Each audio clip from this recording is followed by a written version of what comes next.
everyone, Sarpoda Namaskar, it's me Shefali ma'am. I'm going to teach you English of Standard 5th English course book. Chapter number 9 is written on the board, A Rare Species of Angle. The story is written by the famous authoress Zaya Uttkar. Zaya Uttkar is an Indian writer who writes mainly about wildlife and conservation. Zaya Uttkar एक प्रख्यात भारतीय लेखिका है जो ज़्यादातर वन्य जीवन पे, वाइल्ड लाइफ पे और उनके प्रोहिबिटेशंस पे राइट करती हैं. She became interested in it because her family members were great lovers of nature. वो प्रकृति से इसलिए जुड़ी, उन पे कविताएं, स्टोरीज इसलिए लिखती हैं क्योंकि उनके घर के लोग बचपन से ही प्रकृति से जुड़े हुए. यहाँ एक स्टोरी है जो उनके अंकल के एक्सट्रैक्ट उनके जीवन के ऊपर ली गई है, जिसको बचपन से इन्होंने देखा है. So story, let's read it. Listen carefully. The text is taken from a biography of Salim Ali. ये जो स्टोरी हम पढ़ने जा रहे हैं, ये Salim Ali, which is known as the famous birdman of India.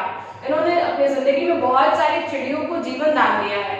तो सलीम अली के बारे में पढ़ेंगे और उसके बारे में जानेंगे. He was famously referred to as the birdman of India, and Zaya Uttkar tells about his childhood experiences with Salim Mamu, who was a grandmother's brother. जाया बताती है जो उनकी नानी माँ के भाई हैं सलीम अंकल, वो कैसे बचपन से प्रकृति से जुड़े हुए थे, चिड़ियों को कैसे बचाते थे और अपने बचपन की उन कहानियों को अपने एक स्टोरी में उन्होंने बना के लिखा है. तो लेट्स रीड इट. सलीम भाई वाज माय मामू. मेरे मामू लगते थे सलीम भाई, एंड वो मेरे नानी माँ के भाई थे. By the time I was born he was living with Kammu and her husband Hasan. जब मेरा जन्म हुआ तो वो अपनी भाई कम्मू और उनकी बीवी हसन के साथ रहा करते थे. हमारे नाना नानी जो कि बांद्रा में रहा करते हैं, मतलब बंबई में, ये हमारी फैमिली थी. And my parents are both nature lovers. मेरे मम्मी पापा दोनों के दोनों प्रकृति से बहुत ज्यादा जुड़े हैं. उन्हें प्रकृति से बहुत प्यार है. वो पर्यावरण को साफ स्वच्छ रखना अच्छे से जानते हैं. And my mother Laeeq wrote a book with Salim मामू कॉल्ड कॉमन इंडियन बर्ड्स. मेरी माँ जिनका नाम लईक है, उन्होंने सलीम मामू के साथ मिलकर एक स्टोरी बुक लिखी जिसका नाम है common Indian birds. Quite often, when new bird watchers are out in the field, one or two of them look into my mother's book to identify a bird. ज़्यादातर जब लोग मैदान में उतरते थे चिड़ियों को बचाने के लिए जंगलों में, तो वो क्या करते थे, पहले चिड़ियों को देखते थे और उनका शिकार कर लिया करते थे. बिकॉज बर्ड कैचर्स भी बहुत सारे हैं. जहाँ बर्ड सेवर्स है वहाँ उससे कई ज़्यादा बर्ड कैचर्स हैं जो उनको मार करके कई बार खा भी लेते हैं.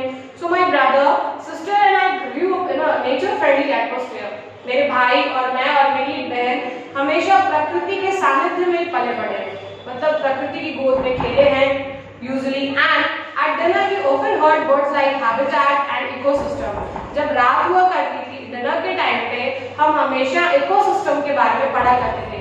Many discussions about nature and the environment took place around our beautiful old dining table in Juhu Lane, अंधेरी. बहुत सारे हमारे जो डिस्कशंस हुआ करते थे यूजुअली अंधेरी मुंबई ईस्ट में हम लिया करते थे जो हमारा घर था. And these days I greatly invite my school friends because they could sleep as late as like on the weekends. हम अपने बहुत सारे दोस्तों को सैटरडे नाइट्स पे घर पे बुला करके बहुत सारी बुक्स के बारे में, कविताओं के बारे में, बहुत सारे प्लांट ब्रीडिंग हैबिटेट्स के बारे में बताया करते थे. 5:30 पे ट्रैकिंग पे निकलते थे पहाड़ों पे. हमें हमारे मामू लेके जाया करते थे और कई बार हमें नेशनल पार्क्स भी घुमाया करते थे. समटाइम्स सलीम मामू वुड कम अलोंग टू, और हमारे साथ मिलकर वो डॉक्यूमेंट्रीज भी बनाया करते थे, यानी छोटी छोटी films. So he would drive his valise jeep like a battle tank, honking and shouting at every person car on the road. क्योंकि सलीम मामू को ड्राइविंग तो आती नहीं थी और पहाड़ों पे यूजुअली जब जिप्सीज या जीप्स चलती हैं तो वो स्टॉपिंग में चलती हैं. कभी कवी होती है, कभी टिप्सी होती है, तो उन्हें बहुत संभाल के चलाना पड़ता है. तो जितने भी लोग पे रोड जा रहे होते थे नागरिक उन पे शाउट करते थे, रुक जाओ, अभी आगे से गाड़ी आ रही है, रुक जाओ. तो लोग हंसा करते थे कि हमें ड्राइव करने नहीं आता है. His temper which was never very sweet. मामू को बहुत जल्दी गुस्सा भी आता था. जितना वो चेहरे से गुस्से वाले थे, दिल से उतने ही अच्छे भी थे. At Borivali we had our favorite walking trails in the forest. Borivali जो कि वन्य प्रदेश है, वहाँ जाकर के हम अपनी ट्रैकिंग किया करते थे. So I kept buying bird books and binoculars क्योंकि बर्ड्स पेड़ों पे, ऊंचे पेड़ों पे हुआ करते तो हमें बाइनोकुलर्स की जरूरत पड़ती थी, यानी दूरबीनों की. तो हम उनके थ्रू अच्छी अच्छी चिड़ियों को देखा करते थे. He could see what no one else saw. हमारे मामू वो देख लिया करते थे जो हम आम इंसान नहीं देख सकते. वो बर्ड को देख के बता सकते थे कैसी स्पीशीज की बर्ड है और कहाँ पे किस वेदर में किस पेड़ पे अपना घोंसला बनाएगी। As children, my sister and I often went to stay with our नानी and नाना। बचपन में हम अपने नाना नानी के साथ ही रहते थे। हमारा बेडरूम जो कि गेस्ट रूम भी था हमेशा सलीम मामू के घर से जुड़ा हुआ करता था। हम अपने रहने के दिनों में बहुत सारी बातें सलीम मामू से सीखना चाहते थे क्योंकि हमें तभी से इंटरेस्ट आया था जब वो हमें बहुत तरीके की बातें बर्ड्स के बारे में बताते थे। लकीली वो नॉइजी चिल्ड्रन, क्योंकि हम बहुत हल्ला मचाने वाले बच्चे थे, अब बच्चे थे तो हल्ला तो जरूर मचाते हैं। मामू हमें हमेशा बहुत प्यार किया करते थे। जब भी हम हल्ला करते थे वो हमें नेशनल पार्क्स में घुमाने लेके जाते थे, बर्ड्स के बारे में बताया करते थे।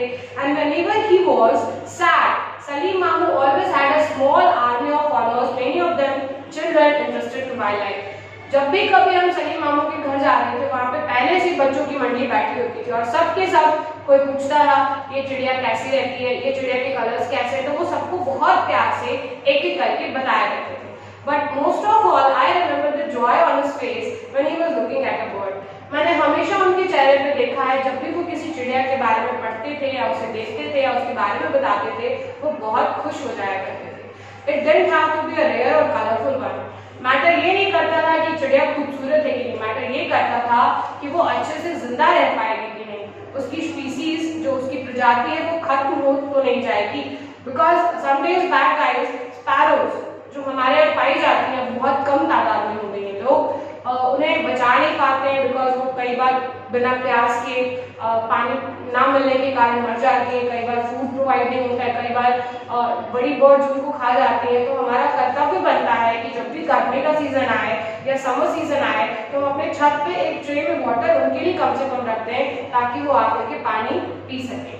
So guys, this was all about the bird watching story which was written by Zaya Bachko on the basis of reading the track. Try to answer these English to English meanings, everybody. Number 1, peered at, which means look it closely. Number 2, dromo, which means a shiny black bird with a long tail. Number 3 and the last, conservator, which means protection of the natural environment. Now try to answer these question answers. Number 1 is, the narrator says that her family was nature friendly. Do you agree with her? Number 2, what was the secret bird finding talent that Saleem Mamu possessed as a bird watcher? Number 3 and the last is, why did Saleem Mamu always have a small army of followers? Hope you guys understood this chapter well. Hope you guys are safe and sound at home. Namaskar everybody and thank you everyone.